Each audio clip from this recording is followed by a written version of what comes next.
Yo les gars, j'espère que ça va. On se retrouve pour une nouvelle vidéo assez particulière car on va parler du Gacha Life. Oui, je sais, ça fait peur. En fait, j'ai juste envie de donner mon avis sur cette communauté très peu respectée par la plupart des gens, point par point. Je vais pas parler en tant que gachatubeuse, c'est pour ça que cette vidéo n'est pas dans mon style habituel, mais je vais parler en tant que spectatrice de cette communauté. Avant que la vidéo commence, n'hésite pas à lâcher ton like, t'abonner et donner ton avis en commentaire.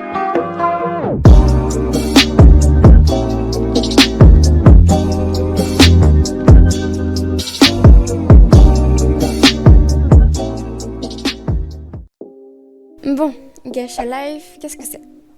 C'est tout simplement une plateforme conçue pour créer des histoires et jouer à des mini-jeux. Je vous cache pas qu'on utilise plus le mode histoire que le mode mini-jeu si je veux faire des vidéos Gacha Life. On peut créer notre personnage qu'on appelle très souvent OC, qui signifie original caractère, et on va lui faire vivre une histoire avec des poses, des lieux, des textes et j'en passe. Ce jeu a été créé par l'Unim qui est un des développeurs de Gacha Life. Il existe aussi un Gacha Life 2 appelé Gacha Club, c'est d'ailleurs l'application que j'utilise en ce moment, mais c'est un peu la même que Gacha Life normal. Pourquoi Gacha Life est si mal vu?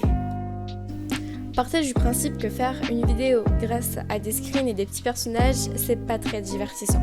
Sauf si c'est bien fait comme beaucoup de gachatubeurs peu connus hélas. Et gachatubeurs, dans la tête des gens, c'est des enfants de 9-10 ans qui s'amusent à être sur YouTube. Alors que pas du tout. Mais voir que certaines vidéos très mal faites, possiblement par des enfants de 9-10 ans, font plus de vues que des heures de montage, ça fout le seum. Évidemment, il y a plein d'adultes qui font du Gacha Life et qui adorent en faire. Simple exemple, une youtubeuse très connue, Marie-Frosin Cristal, s'est mise au Gacha Life et ce qu'elle fait est vraiment incroyable.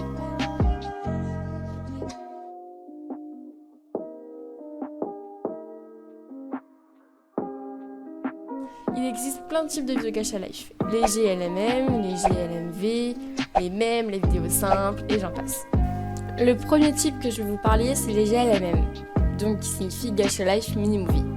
Ça peut être une movie du style un film, une courte histoire ou une série. Bien sûr, avant de commencer à créer ou à mettre en œuvre l'histoire ou la série, il faut déjà écrire le scénario, ce qui prend beaucoup plus de temps, donc des semaines de plus de montage. Ensuite, il existe les GLMV, ce qui signifie Gacha Life Music Video, qui sont juste plein de clips posés sur des musiques que tu choisis, comme les AMV ou d'autres types de vidéos de ce genre. Et rien que dans ces deux types de vidéos, c'est assez compliqué, parce que c'est pas drôle sinon. Quand tu vas sur YouTube et que tu tapes GLMV, tu as souvent des vidéos avec pas beaucoup de montage, pas beaucoup d'animation et très peu travaillé. Et c'est pour ça que la plupart des gens trouvent le Gacha Life assez ennuyant et ridicule. Alors qu'il existe beaucoup de vidéos avec énormément de montage, énormément d'effets et beaucoup de travail. Et c'est souvent ces vidéos qui ont le moins de visibilité. Les GLMV, les GLMM, ils restent les mêmes et les vidéos simples. Les mêmes, c'est des petites vidéos plus courtes que les GLMV sur des petites musiques et il est obligatoire qu'il y ait des montages. Sans montage, ça fait pas trop l'effet d'un mème. Il y a aussi les vidéos simples où tu racontes ta vie, où tu fais des sketchs, ce qui se rapproche plus du youtubeur que du gachatubeur. D'ailleurs, j'en ai fait 2 sur ma chaîne, n'hésitez pas à aller les voir. Maintenant que je vous ai parlé de quelques types de ces vidéos, comment on en fait? En fait, c'est assez simple. Tu crées ton OC, tu te fais bouger et à chaque pouce, tu prends un screen. Et au fur et à mesure, ça fait une sorte d'animation. Une fois que tu as fini de prendre tous tes screens et tu as fini tes animations, tu vas sur ton application de montage, tu mets les screens et tu fais ton montage, ce qui peut prendre énormément de temps également. Pourquoi ne pas aimer le Gacha Life? Alors déjà, c'est dans votre droit de ne pas aimer le principe ou le jeu. Mais pour moi, Gacha Life, c'est un support pour les gens de faire des vidéos sans se montrer et en faisant du montage. Enfin, pour la plupart. Avoir une chaîne et une communauté. Et personnellement, je ne suis pas particulièrement attirée par l'univers, mais plutôt par tout ce qui est le montage et l'animation. Du coup, je me suis lancée dans le Gacha Life et je suis en train d'apprendre l'animation comme les vidéos que vous voyez en fond. Le Gacha Life, c'est une bonne manière de commencer. Déjà, le premier point, il faut avoir l'imagination pour créer des mini-films, des histoires, ou même avoir l'idée des clips que tu veux créer pour les GLMV. Je vous jure, c'est hyper compliqué d'avoir l'idée. Second point, faut avoir le temps et la passion de faire ce genre de vidéo, car vraiment ça prend du temps. Vraiment. Ça fait 1 an que je suis sur une vidéo que j'ai toujours pas fini parce que j'ai la flemme.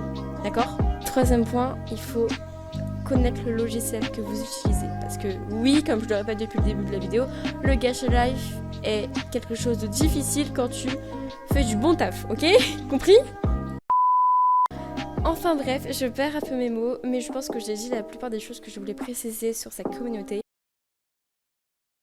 En espérant que vous avez compris et que vous arrêtez d'insulter cette communauté.